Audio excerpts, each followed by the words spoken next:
त्या ठिकाणची मतमोजणी सुरू व्हावी ही अपेक्षा आपण व्यक्त करूयात। शिवसेनेचे भास्कर शेट्टी विजयी झाल्याच्या ब्रेकिंग न्यूजकडे आपण वळतोय। 478 मतांनी भास्कर शेट्टी विजयी झालेले आहेत आणि पाठोपाठ एमआयएमच्या अनवर अली सय्यद यांना त्यांनी पराभूत करत हा विजय मिळवलेला आहे।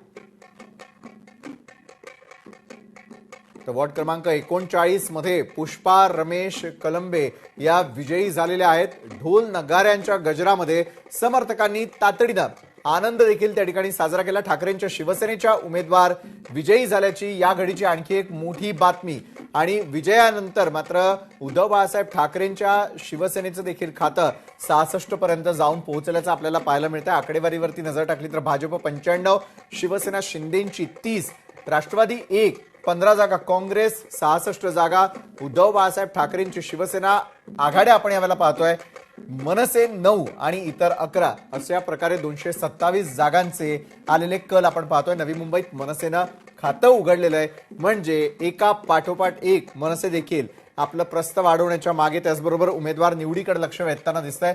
कल्याण डोंबिवलीमध्ये जे चित्र पाहायला मिळालं तशाच प्रकारे आता नवी मुंबईमध्ये देखील मनसेनं आपलं खातं उघडलेलं आहे।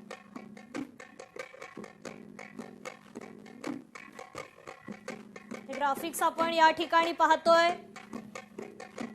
शिवसेना ठाकरे 2 जागा, भाजपला 67 जागा मिळाल्या, शिवसेना 41 जागा, अजित पवारांची राष्ट्रवादीला मात्र 0 जागा आहेत, काँग्रेसला देखील गड राखता आलेला नाही, ठाकरेंच्या शिवसेनेला मात्र 2 जागा आहेत। नवी मुंबईतील या जागा आपण पाहतोय, मनसेनं एका जागेवर विजय प्राप्त केलेला आहे, तर इतर मध्ये देखील एका उमेदवारानं आपला या ठिकाणी विजय प्राप्त केलेला आहे।